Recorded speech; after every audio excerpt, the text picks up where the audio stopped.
Hello everyone, study with Rishabh में आपका बहुत बहुत स्वागत है। मैं ऋषभ जैन राजस्थान से आरबीएससी 10th बोर्ड की जो मैथमेटिक्स है उसकी प्रश्नावली 3.4 लेकर आज पुनः इस चैनल पर आया हूं। तो मैं आज इस प्रश्नावली 3.4 में जो कि एक महत्वपूर्ण विधि है जो विलोपन विधि के नाम से है, तो आज हम विलोपन विधि के संबंधित सवाल करेंगे। तो आइए हम शुरू करते हैं। प्रश्नावली 3.4 विलोपन विधि। निम्न समीकरण को, सवाल है आपके, निम्न समीकरण को विलोपन विधि से हल कीजिए। तो हमारे सामने दो समीकरण है, दोनों समीकरण को लेकर विलोपन विधि से हम हल करेंगे। हमेशा ध्यान रहे समीकरण का मान बराबर जमा हुआ होना चाहिए, बराबर से पहले x और y की संख्याएं होनी चाहिए और बराबर के बाद x और y के बिना जो संख्या होती है वो संख्या होनी चाहिए। तो हम देखेंगे पहले समीकरण में जमी हुई संख्याएं हैं, बराबर से पहले x और y, इसमें भी बराबर से पहले x और y, तो हमें कोई चेंज नहीं करना है दोनों। अब हम शुरू करते हैं हल। सबसे पहले हम दोनों समीकरण को एक साथ व्यवस्थित करेंगे। x प्लस वाई बराबर 5 समीकरण 1 और 2x माइनस 3y बराबर 4 समीकरण 2। अब हम ध्यान रहे कि ये विलोपन विधि है, तो इसमें हम सबसे पहले गुणे का निशान लगाएंगे दोनों समीकरण के पीछे। आगे की जो संख्या है पहले समीकरण में वो x है और x का मतलब होता है 1, तो हम क्रॉस में मल्टीप्लाई करेंगे। ऊपर वाली संख्या को नीचे वाले समीकरण से गुणा और नीचे वाली संख्या की जो x वाली संख्या है उसको ऊपर वाली संख्या से गुणा।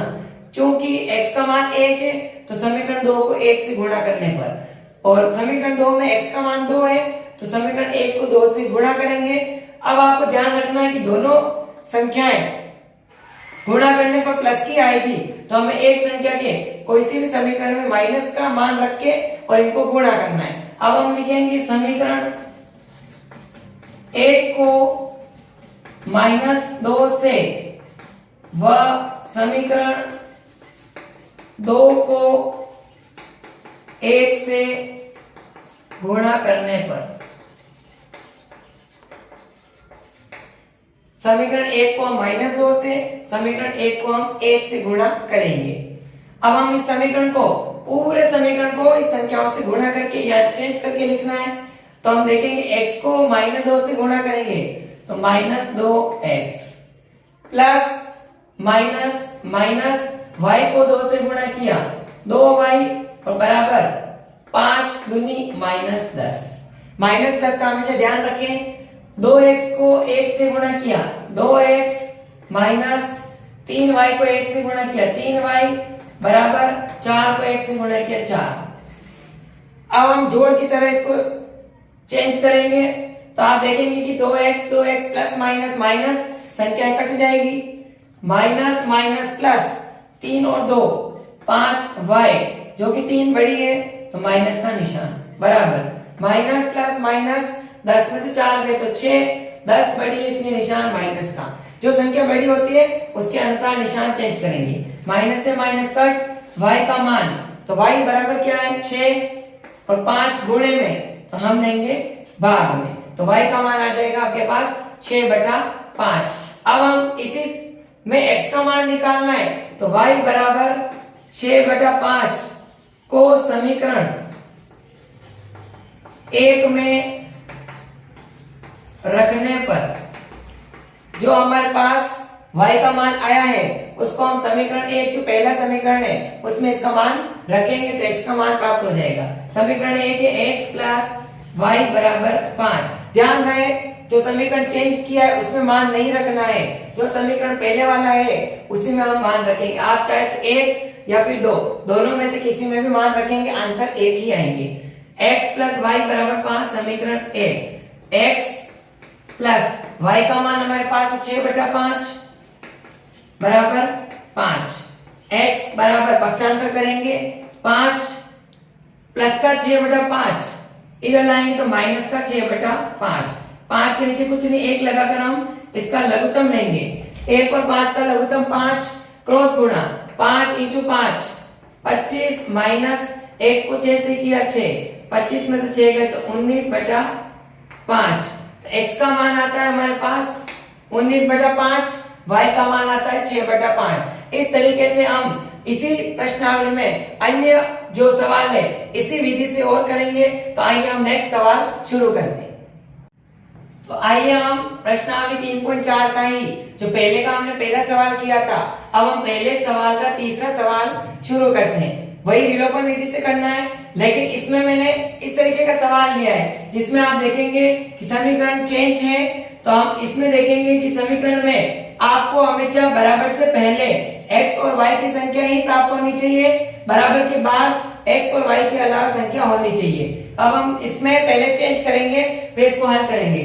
3x समीकरण 1 3x माइनस 5y है, वैसे के वैसे रखना है और बराबर लगाना है। माइनस का 4 इधर लाना है, प्लस का हो जाएगा और 0 को हटा देंगे, समीकरण 1। दूसरा 9x बराबर से पहले है जैसे कि जैसे, बराबर के बाद 2y माइनस प्लस में, तो हम इधर लाएंगे तो 2y माइनस का हो जाएगा, बराबर जैसे है वैसे, और 7 प्लस का है जैसे के जैसे, समीकरण 2। वैसे के वैसे हमें गुणे का निशान लगाना है। ऊपर वाली संख्या 3 है तो नीचे 3 से गुणा करने पर नीचे वाली संख्या 9x का मान ऊपर 9 और माइनस लगाएंगे किसी भी एक संख्या के आगे। वही दौरान समीकरण 1 को -9 से व समीकरण 2 को 3 से गुणा करने पर आप साथ में समझते जाएं और नोट भी करते जाएं ताकि आपको जल्दी समझ में आएंगे, तो आप नोट करते जाएं। तो हम अब गुणा करेंगे, इस समीकरण को 9 से माइनस से गुणा करेंगे। तो 3 को 9 से गुणा किया तो 3 9 27x माइनस का माइनस माइनस प्लस 5 को 9 से करेंगे 45y बराबर 4 को 9 से किया 4 9 36 माइनस का। दूसरे समीकरण को भी 3 से गुणा करेंगे, 9 तिया 27x माइनस 2 तिया 6y बराबर 7 तिया 21। अब हम चेंज करेंगे, पहली संख्या जो सेम है प्लस माइनस माइनस कट जाएगी, दूसरी संख्या प्लस माइनस माइनस, तो हम माइनस करेंगे y जैसे वैसे ही 45 में से 6 घटाएंगे